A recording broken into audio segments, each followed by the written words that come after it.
क्या आपको पता है कि हम ओनली 50 रुपए लगाकर इस स्टॉक मार्केट में हम करोड़पति भी बन सकते हैं? सुनने में कैसा लगता है कि यार ये तो बहुत बड़ा मिथ है, मतलब कि हवा में बातें हो रही कि क्या ओनली 50 रुपए लगाकर ऐसा कुछ पॉसिबल है? या फिर अगर हम ऐसी बात करें कि इस मार्केट में अगर हमको शुरुआत करनी है तो पहला स्टेप क्या होगा, कितने अमाउंट के साथ स्टार्ट करें, कहां से स्टार्ट करें और क्या क्या बातों का हमको ध्यान रखना है? क्योंकि मार्केट में दिन ब दिन हम ये तो सुनते हैं कि सेंसेक्स और निफ्टी में ये बहुत सारे रिटर्न्स हमको दिया, इतना मूवमेंट्स हमको देखने को मिला, बट आखिरकार हम शुरुआत करें तो करें कहां? यूट्यूब पर देखेंगे तो बहुत सारे वीडियोस आपको मिल जाएंगे। तो चलिए सिंपल सी तरीके से समझने की कोशिश करते हैं। चलिए आज हम बात करेंगे एसआईपी के बारे में कि ओनली 500 रुपए का महीने का आप इन्वेस्टमेंट करके अपनी फाइनेंशियल जर्नी स्टार्ट कर सकते हैं। क्या रिटर्न्स मिलेंगे, क्या क्या नेगेटिव पॉइंट्स है, क्या पॉजिटिव पॉइंट है, वो सारी बातें हम करने वाले हैं। तो सबसे पहले हम बात करते हैं एसआईपी के बारे में कि एसआईपी आखिरकार होता क्या है। एसआईपी का मतलब होता है सिस्टमेटिक इन्वेस्टमेंट प्लान, मतलब कि जहां पर आप हर महीने एक अपनी बचत का अमाउंट इन्वेस्ट कर सकते हैं मार्केट में। अब बचत का अमाउंट कैसा हो गया, मान के चलिए आप 25,000 रुपये महीना कमाते हैं, तो सारी चीजें खर्च करने के बाद अगर आपने महीने का 2,000 रुपये भी बचाया तो वो कहां पर आप पैसा लगा सकते हैं? इन्वेस्टमेंट कर सकते हैं स्टॉक मार्केट में। स्टॉक मार्केट में पैसा लगाने का डायरेक्ट शेयर खरीद सकते हैं, म्यूचुअल फंड खरीद सकते हैं, ईटीएफ खरीद सकते हैं, गोल्ड के ईटीएफ खरीद सकते हैं, मतलब गोल्ड और सिल्वर में भी आप पैसा लगा सकते हैं। तो आज हम बात करेंगे कि म्यूचुअल फंड में हम एसआईपी कैसे कर सकते हैं। यहां पर भी बहुत सारे लोगों के मन में सवाल है कि म्यूचुअल फंड में लगाएं या एसआईपी। नहीं, एसआईपी जो होती है वो म्यूचुअल फंड में ही पैसा लगता है, बट एसआईपी का मतलब होता है जहां पर टुकड़ों में पैसा लगाया जाता है, और लमसम का मतलब होता है कि जहां पर बल्क में पैसा लगाया जाता है। तो इसको समझते हैं, इसकी कैलकुलेशंस को समझते हैं कि क्या क्या और किन किन बातों का हमको ध्यान रखना चाहिए। तो चलिए सबसे पहले हम समझते हैं यहां पर कि अगर आपको इन्वेस्टमेंट करना है, इन्वेस्टमेंट करना मतलब कि कैसे। सबसे पहले मैंने आपको बोला कि ओनली आपको 50 रुपए इन्वेस्ट करना है। 50 रुपए इन्वेस्ट करना है मतलब कि अगर हम बात करें 50 रुपए अगर आप एक दिन का कर रहे हैं तो 30 दिन में आपका कितना इन्वेस्टमेंट होगा? 1500 रुपया महीने का। 1500 रुपये महीना आप इन्वेस्टमेंट कर सकते हैं। इतनी तो बचत आप इजीली कर ही सकते हैं। अब ये बचत किसी एक मोटिव के लिए हो सकती है, आपकी रिटायरमेंट प्लानिंग की हो सकती है, आपकी बच्चों के फ्यूचर के लिए हो सकती है, कुछ भी हो सकता है। मतलब कि यहां पर आप डिसाइड कर लीजिए कि मान के चलिए बच्चों की प्लानिंग के लिए कर रहे हैं तो 50 रुपये उनके नाम का हमको रखना है, हमारी रिटायरमेंट की प्लानिंग अगर कर रहे हैं तो 50 रुपये उनके नाम का रखना है, मतलब जो भी चीज़ है। और ये अमाउंट क्या हो सकता है, इंक्रीज या डिक्रीज भी आप कर सकते हैं। 25 रुपये कर दीजिए, 100 रुपये कर लीजिए, 500 रुपये कर लीजिए, महीने का 10,000 रुपये कर लीजिए, डिपेंड करता है आपके ऊपर। कोई बाउंडेशन नहीं है इस मार्केट में कि आपको कितना इन्वेस्टमेंट करना है। क्या मार्केट में अगर आपने पैसा लगा दिया तो वो सेफ रहेगा, नहीं रहेगा? देखिए पिछले अगर मैं कुछ टाइम की बात करूं, कोविड के बाद से तो मार्केट ने 50-60% तक के भी ईयरली रिटर्न दिए, बट अगर हम एक एक्सपेक्टेड एक मिनिमम रिटर्न की अगर हम बात करें तो 10 से 12% का एक ऐसा रिटर्न होता है जहां पर आपको कंपाउंडिंग का भी पावर मिलता है। मतलब जितने टाइम लंबे समय तक के लिए आप इन्वेस्टमेंट करेंगे उतना रिटर्न आपको मिलेगा। तो इसकी कैलकुलेशन को समझते कि पैसा लगाना कितना और मिलेगा कितना। पहली चीज क्या होती है कि म्यूचुअल फंड में आप पैसा लगा रहे हैं। म्यूचुअल फंड में पैसा लगा रहे हैं मतलब कि मान के चलिए टाटा मोटर का शेयर है, प्राइस कितना चल रहा है? 900 रुपया। अब अगर उसका शेयर अगर आपको खरीदना तो एक शेयर में 900 रुपया लग रहा है, बट म्यूचुअल फंड में क्या होता है, म्यूचुअल फंड किसी एक शेयर को नहीं खरीदती। म्यूचुअल फंड ऐसे ही एक क्या करती है, एक फंड बनाती है। उस फंड में मान के चलिए 50 शेयर कर लिए, टाटा हो गया, रिलायंस हो गया, महिंद्रा हो गया, सारे शेयर्स बना दिए। अब उसकी एक यूनिट फिक्स कर दी, एक यूनिट बना दी, मान के चलिए सभी का प्राइस करके एक यूनिट बना ली 200 रुपए की। अब हमको क्या करते हैं, हम म्यूचुअल फंड में जब भी पैसा लगाते हैं तो हम ये यूनिट खरीदते हैं जिसको एनएवी बोलते हैं, ठीक है? तो हमको क्या करना है, ये एनएवी खरीदनी पड़ती है। ये पैसा आपने लगाया, यहां पर 200 रुपया अगर आपने लगाया है तो आपका पैसा कितने, उन 50 स्टॉक्स या जो भी उस म्यूचुअल फंड उस यूनिट में होंगे, जो भी म्यूचुअल फंड कंपनी उस जो भी पैसा जिस भी कंपनी में लगा रही होगी वहां पर आपका पैसा इन्वेस्टमेंट बढ़ता रहेगा। इसमें से हो सकता है कुछ कंपनी नेगेटिव जाए, कुछ कंपनी पॉजिटिव जाए। अगर पॉजिटिव नेगेटिव होगी तो क्या होगा, एवरेज होगा। सारी कंपनी अगर नेगेटिव चली गई तो क्या होगा, हमारी यूनिट इसके प्राइस कम हो जाएंगे, 190 150 ऐसा कुछ हो जाएगा। तो क्या करना है, जब मान के चलिए यूनिट हमारी 190 या 150 रुपीज हो गई तो क्या करना, पैनिक होना नहीं। आपको कभी भी पैनिक नहीं होना चाहिए। आपका पहली चीज इन्वेस्टमेंट का गोल होना चाहिए जितना लंबा होगा, क्योंकि यहां पर काम करेगा कंपाउंडिंग का पावर। तो कंपाउंडिंग का पावर कैसे काम करता है, अगर आप 10 साल 20 साल के लिए पैसा लगा रहे हैं तो ये मान के चलिए कि मार्केट आपको एक अच्छा रिटर्न देकर जाएगा, साथ ही कंपाउंडिंग का भी पावर मिलेगा। मतलब आपको जो रिटर्न मिल रहा है वो भी मार्केट में रीइन्वेस्ट होगा और उसका भी आपको रिटर्न मिलने वाला होगा। समझते हैं इसको कैसे, और बहुत सारी चीजें नेगेटिव पॉइंट्स उस पर भी हम बात करेंगे। पहले हम बात कर लेते हैं मंथली।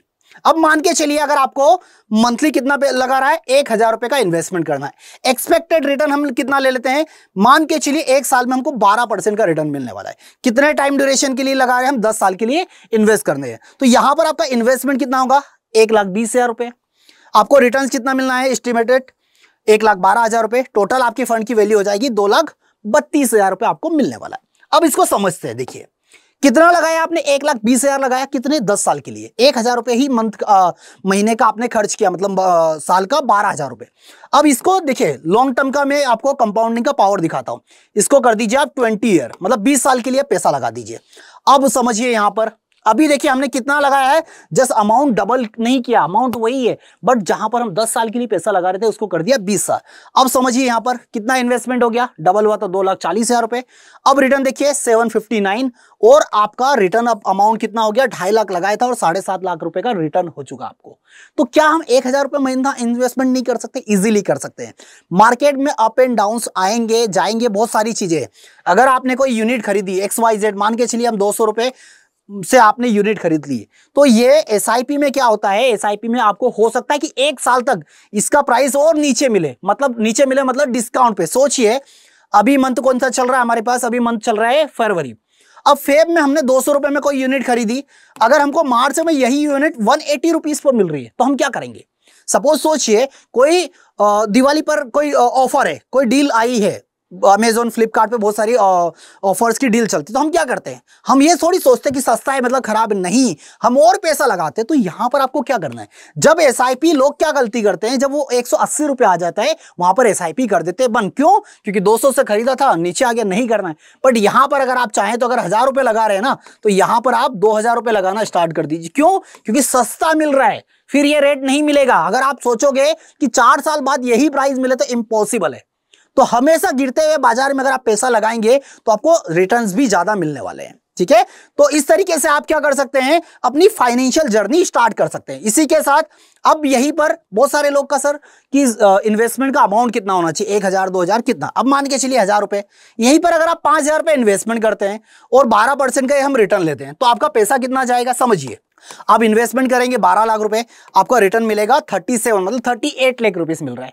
अब टोटल आपके पास पैसा अमाउंट कितना होगा 20 साल के बाद, 50 लाख रुपीस। तो और इसके साथ मिथ्स क्या है जुड़े, कि अगर आप एसआईपी करते हैं तो क्या एसआईपी जो मार्केट में करोड़पति लोग हैं वही कर सकते हैं, ऐसा नहीं। अगर आपके पास 500 1,000 रुपया है आप भी स्टार्ट कर सकते हैं। बहुत सारे ऐसे मिथ्स है कि आप बीच में एसआईपी को बंद नहीं कर सकते, नहीं, ऐसा बिल्कुल भी नहीं। अगर आप जितने टाइम जितने ड्यूरेशन के लिए आप पैसा लगाना चाहें लगा सकते हैं। अगर किसी मंथ में पैसा नहीं भी है तो आप स्टॉप भी कर सकते हैं। अगर आपके पास एक्स्ट्रा पैसा भी है तो आप उसको बढ़ा भी सकते हैं। तो एसआईपी में ये आपके लिए फ्लेक्सिबिलिटी होती है। कहां पर पैसा लगाना चाहिए, तो देखिए फंड की अगर हम बात करें यहीं पर, तो फंड के ऑप्शन हमारे पास क्या क्या है वो भी मैं आपको बता देता हूं। हमारे पास क्या ऑप्शन है, लार्ज कैप है, आप लार्ज कैप में पैसा लगा सकते हैं, आप मिड कैप में पैसा लगा सकते हैं, और आप स्मॉल कैप में भी लगा सकते हैं।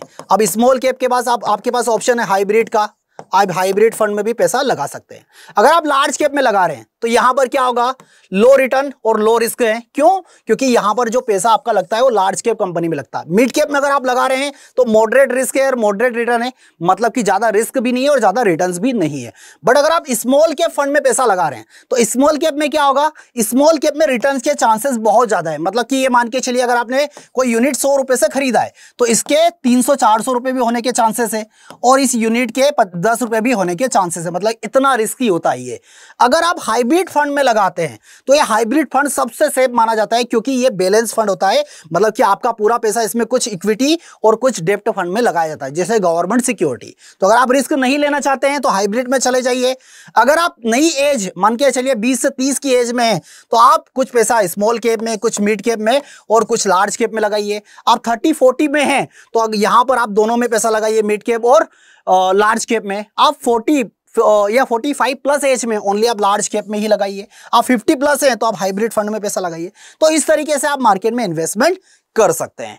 तो आज ही अपनी फाइनेंशियल जर्नी स्टार्ट करिए एक छोटे से अमाउंट से। करना कैसे है, आपके पास एक डीमेट अकाउंट होना चाहिए, और अगर अभी तक आपके पास डीमेट अकाउंट नहीं है तो नीचे डिस्क्रिप्शन बॉक्स है, इसमें एक लिंक है, उस लिंक पर क्लिक करिएगा। वहां पर कुछ अपने डॉक्यूमेंट्स है, वो डॉक्यूमेंट अपलोड करेगा, आपका डीमेट अकाउंट ओपन हो जाएगा।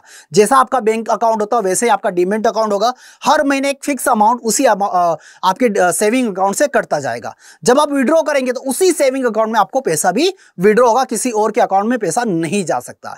तो इस तरीके से सिंपल प्रोसेस को फॉलो करिए और अपनी एसआईपी आज से स्टार्ट करिए। और इसके साथ हम नेक्स्ट वीडियो में बात करेंगे एसआईपी प्लस एसडब्ल्यूपी मतलब सिस्टमेटिक विड्रॉ प्लान। तो इसका मतलब क्या होता है कि रिटायरमेंट के लिए आपको हर महीने एक फिक्स अमाउंट विड्रॉ कर सकते हैं, तो उसके ऊपर भी हम बात करने वाले हैं।